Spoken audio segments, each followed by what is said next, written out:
আচ্ছা, গাভীর দুধ কম আসতেছে তাই না? এখন উনি আপনার অভিযোগ হলো যে দুধ কম আসতেছে কেন?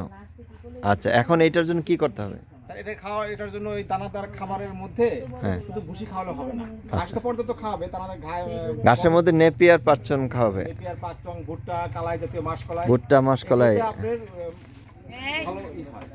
কিন্তু এই দুষ্টামি করে না। খোল ভুসির পাশাপাশি স্যার হ্যাঁ, ওই ভুসির পাশাপাশি চাউলের কুড়া, তিলের খোল, ও জাতীয় খোল জাতীয় খাবার খাওয়াতে হবে।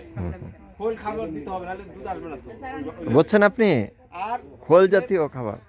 একটু করে ওই কালো জিরা খাওয়াবেন খাবারের মধ্যে। কালো জিরাটা কিভাবে খাওয়াবে? ভাজি করে বাইটে আপনি যে খাওয়ান বাইটে ওই ওর মধ্যে দিবেন একটু একটু যতটুকু পারেন, ভালো হবে।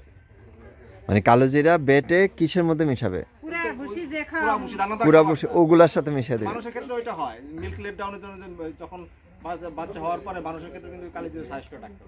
আচ্ছা, তাইলে মানুষের সাথে অনেক মিল আছে।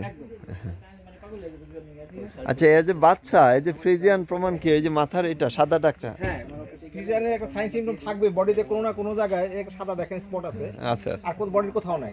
হ্যাঁ, এমনি তো বোঝা যায় যে এটা ফ্রিজিয়ান এট এ গ্ল্যান্স দেখলে বোঝা যায়। তারপরেও যদি আপনি আচ্ছা আচ্ছা স্পেসিফিক কোনো না কোনো জায়গাতে লেজের গোড়া বা কোনো জায়গায় সাদা স্পট থাকে। সাদা স্পট থাকবে। আচ্ছা আচ্ছা, আপনি ওদের নাম রাখছেন? ওর নাম কি? আর নাম কাজলি কই আমি কাজলি। কাজলি কাজলি, ও আচ্ছা, সুন্দর নাম। আর এটা নাম কালো এর নাম কালো কালু। কালো আরে আরো ও, এটা ছেলে বাছুর দেখা। মেয়ে বাছুর হলে সুন্দর নাম রাখতেন। কাজলি রাখছি, আর আমার নাম ও কাজলি কই আর কালো কই। আচ্ছা আচ্ছা।